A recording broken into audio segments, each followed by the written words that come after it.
Dumepensa si PBBM sa pasarin niya laban sa Beijing kaugnay sa sigalot sa laot sa ASEAN-China Summit sa Malaysia.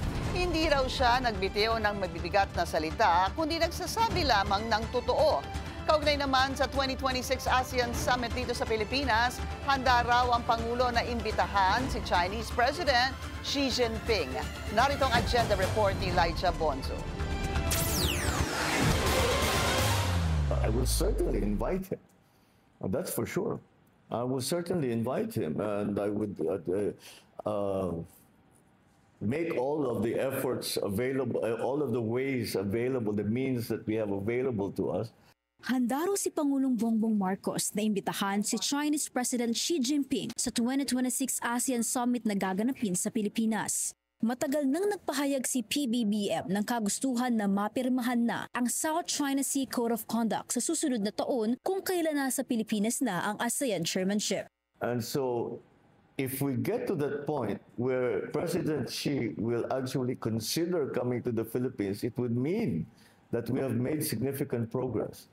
And that would be a great thing. That would be just a great thing.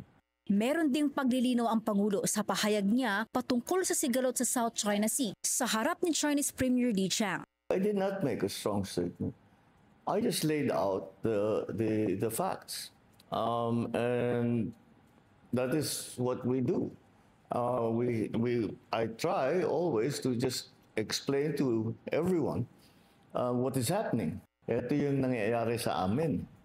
Kaya sana matulungan niyo kami. Sa kanyang talumpati sa 28th ASEAN-China Summit, binigyang diin ni PBBM ang kahalagahan ng self-restraint ng mga bansa at ang pagsunod sa international law, kagaya ng UN Convention on the Law of the Sea o UNCLOS at ng landmark 2016 arbitral ruling. Sinabi rin ng Pangulo na sang-ayon siya sa panukala ni Malaysian Prime Minister Anwar Ibrahim na resolbahin ng issue sa loob ng asosasyon ng rehiyon. Sa Philippine hosting naman ng 2026 ASEAN, aminado ang Pangulo na overwhelmed siya sa preparasyon nito. Tinatayang 8 buwan na raw ang paghahanda ng bansa para rito. I'm glad that ang starting point natin, ang tingin sa Pilipino, yun na nga, chill at madaling kausap. That's a big help pagka you're trying to find consensus. Aniya, mainam na maipakita ang best possible side na ito ng Pilipinas para makakuha ng most possible successes. Para sa agenda, Elijah Bonzo, Billionaire News Channel.